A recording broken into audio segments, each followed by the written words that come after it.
guys. Go ahead. All right, Laura, you were in Lexington last week. Can you describe the shift in energy with the fan base there? Oh, it's absolutely incredible. And I feel like over these past few years, we've seen a little bit of that brewing. You know, even a couple years ago when we were there, and it ended up being a 10-win season for the Wildcats. But last week felt even different than that. And I think even post last week, this week, leading into coming to Athens and this opportunity with the SEC East on the line between these two teams, Big Blue Nation's one of the greatest fan bases in all of college football, and so to see them this excited and to have a reason to be so excited has been a lot of fun. And I would just commend the Kentucky administration for sticking with Mark Stoops and giving him the chance that they have. He is obviously the absolute perfect coach for Kentucky, and so it's been fun to watch them have success. Thank you. Laura, 2 years ago, you talked about the Texas A&M set. The production of how much Georgia's running backs were meeting in that game, and it was Zamir White and James Cook. Maybe talk about their production over the last 2 years and how they've really come into, in their own. Yeah, it's so funny because you look across college football, you look at the NFL, you look at all these high-powered offenses that are doing all these wild and crazy things. A lot of fun, right? But Georgia is, in a lot of ways, a throwback team, and I mean that in a positive. And you see the run game, it continues to grow, and they continue to get better and better. And it's helped, especially with questions at the quarterback spot, even though I'm a believer in Stetson Bennett, so don't put me on the other side of that. But, it helps when you've got a defense like they do. And at the end of the day, I think when you look at the run game and the success there, a lot of it does go back to the defense and the success that they're having on that side of the ball, which is so synonymous with what Kirby Smart likes to do. So it's been fun to watch that identity be consistent with this team, no matter who's been on the team, no matter how many great players have come through here. And listen, if you look at Georgia's track record from a run game standpoint, all these guys going on to have so much success at the NFL level, it really is a testament to what they do here. Laura, do you feel like there's an area that Kentucky can challenge Georgia in a way that they haven't been challenged yet this season?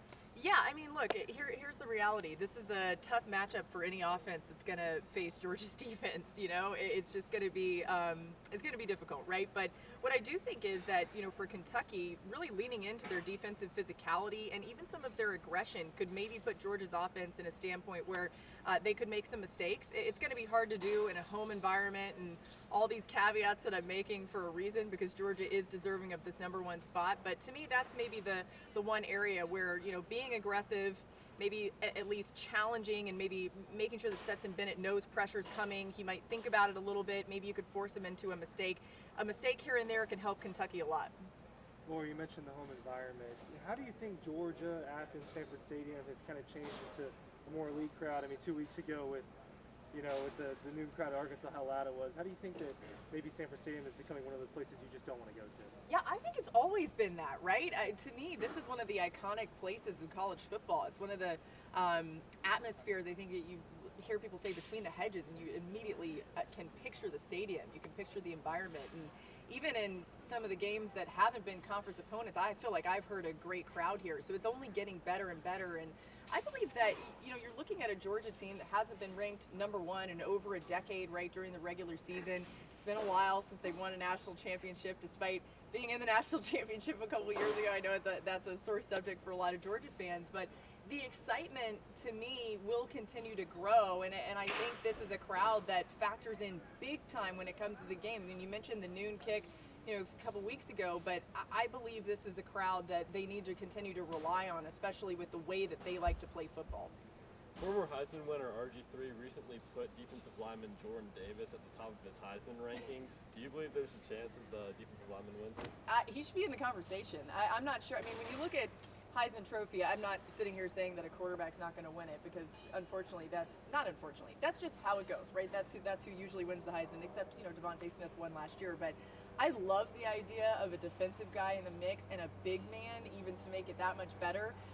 What Jordan Davis is doing is so dominant that it does deserve that attention. And I think when you look at Georgia's defense, a lot of people say, well, there's not a big-time star that's sticking out. It's obviously a defense that's full of NFL talent and prospects that are going to go on and have great success, but they're so good collectively. Still, to me, Jordan Davis sticks out of that mix. So if you think about the most dominant unit in college football right now, which is Georgia's defense, and then who's leading the charge there, it being Davis, sure, he deserves to be in the Heisman conversation. I wouldn't have him at the top of my list, but I'd have him in the mix. I would love it if he ends up making it as a finalist for the Heisman. Why do Georgia fans feel different? You talked about a few years ago making the national championship. Seems like they're in the top 10 the past 5 or 6 years since Kirby's been here. What makes this team different? So I think it's the defense, right? And I hate to be cliche, but defense does win championships.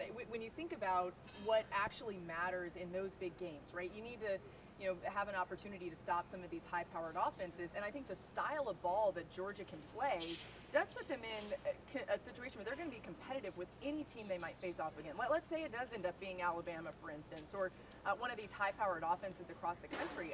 You've got to think, how are you going to stop them? And that's what Georgia can do. I mean, this team gives up a 3-yard run and they're mad. You can just tell they've got that personality.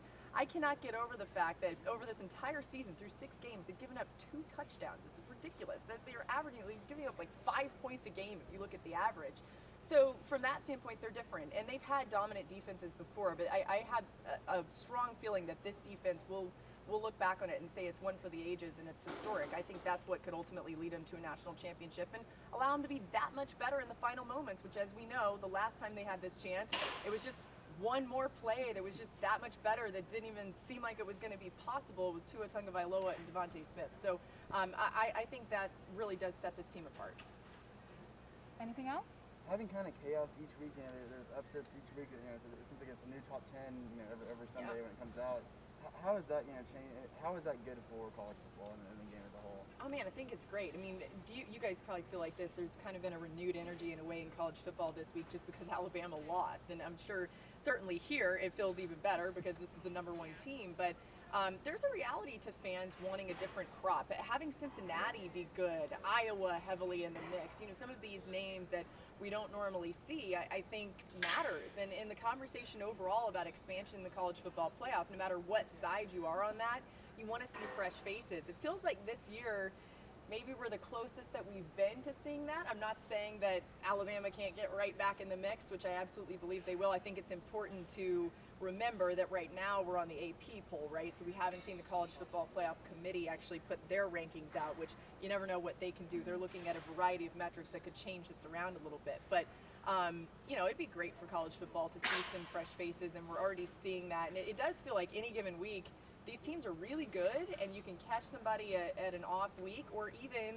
have the crowd factor in. I think the big theme of this season has been crowd noise factoring in a lot of ways, and that's because these teams, if you remember, it's been a couple seasons even since they've had that as something to contend with a COVID year last year. So this is foreign and new for a lot of these players and trying to figure out how to communicate. Anything else? Oh, thanks. I love you too. I like your pants. So cute. I like everyone